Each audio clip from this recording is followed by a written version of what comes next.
So it started in middle school. I was bullied a lot about my weight and what I look like really extensively. Like, people wanted to kill me. People were writing they hated me on bathroom walls. People were mooing at me when I was walking down the hallway instead of like talking to me like a normal person. And so that happened, and then coming into high school, it just got worse, and mean girls are mean girls, and blah, blah, blah, blah. And then it's freshman year, so everybody's got to be cute, and you know, guys become like a thing or whatever. And dance was a really big part of my life. And then in that aspect, I'd always been told, like, you don't have a dancer's body, you don't look like a dancer, you can't dance because you're not, you know, a size 2 or whatever. And so from there, being on drill team, everybody was always smaller than me, and I didn't want people to have to like order new things because we just kind of like reuse stuff. And so it was just one of those things where I felt like I couldn't control a lot of my life, and that was something I can control a little bit more than, I guess, what I was putting into my body. I felt like I could control that aspect. And for me, I liked food too much to just be like, no, I can't eat. I tried it for like a day, wasn't for me.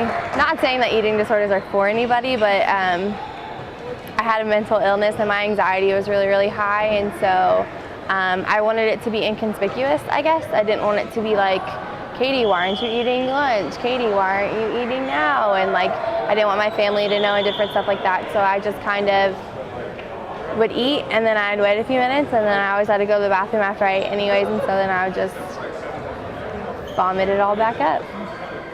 Because it all kind of stems from my anxiety and my depression, and just my depression stems from being bullied about my weight for so long and having so many negative things in my life and only being told negative things for so long that my insecurities built, and then depression built in, and then I'm over analytical, so my anxiety rose because I thought everybody was talking about me all the time, because in middle school they were, in high school they were, and so it kind of all just like at once kind of just overflowed. With my bulimia, I didn't lose weight, I just kind of like plateaued. It didn't really, I always joke around and say it didn't really do anything, like there's no point in me doing it because I didn't get like super skinny, I didn't like not gain weight, like I just kind of plateaued, and it was just kind of like, oh, like I'm making myself sick for no reason. And so I just like, it took me like 3 or 4 months to just kind of like slowly like wean myself off of it, because I realized like I'm not seeing any results or the results that I want to see, so maybe it's just not going to change. Like it's not doing anything but making me more sick kind of feel. And I started getting like more positive things in my life kind of towards the end of my bulimia, and then that kind of helped too.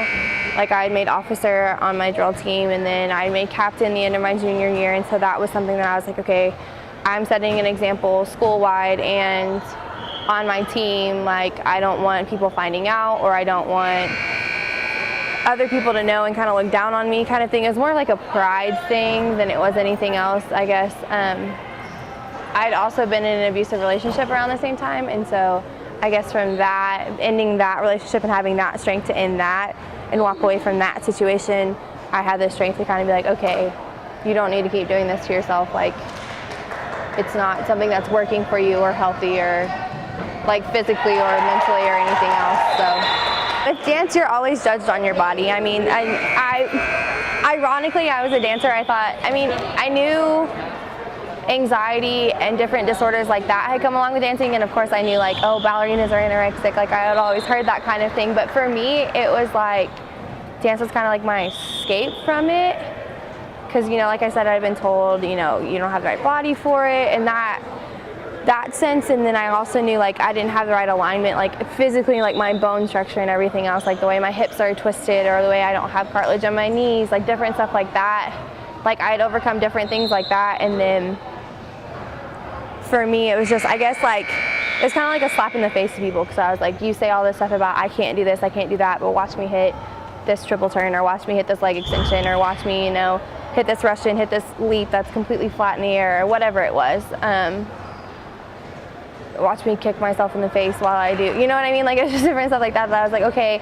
And I think for me it was hip hop, because hip hop is all different body styles and all different types, and there's set technique to it, but it's not like ballet where everything is aligned and everything has to be in the exact place, and you can't vary from it or it's not correct or whatever.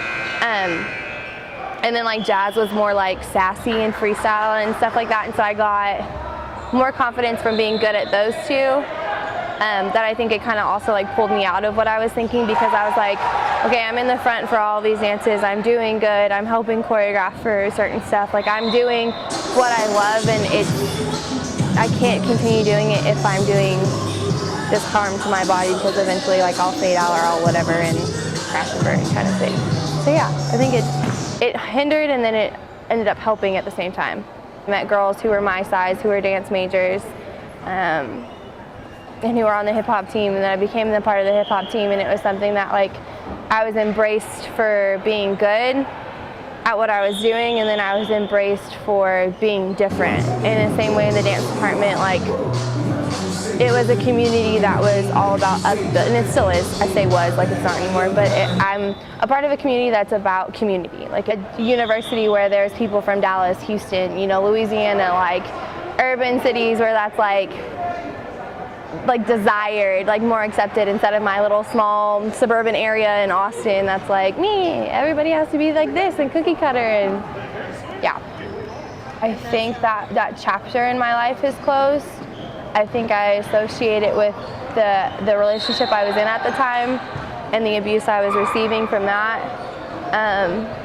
I think I've become more confident in myself lately in the last few years, just because of like the people I've met and the things they've said and the compliments I've received, or just different stuff like that, different opportunities I've had from stemming from dance and stemming from different stuff like that. Like today, earlier, I got like 3 different compliments from different people talking about, saw you in a DWS performance, like you did so good, like I recognize you because of your facials, I recognize you because you were like, you hit the whip really hard and you're white and you did a really good job, like different stuff like that. And so it's like I've become more confident because I've realized that dance, I've learned so much more knowledge in the department about dance not being this one specific thing to one person. It's so many different things with so many different people, and so many different people can do it, that I try not to let my weight hold me back as much, but try taking an alternate route and doing more natural things and like eating better and working out more and different stuff like that, because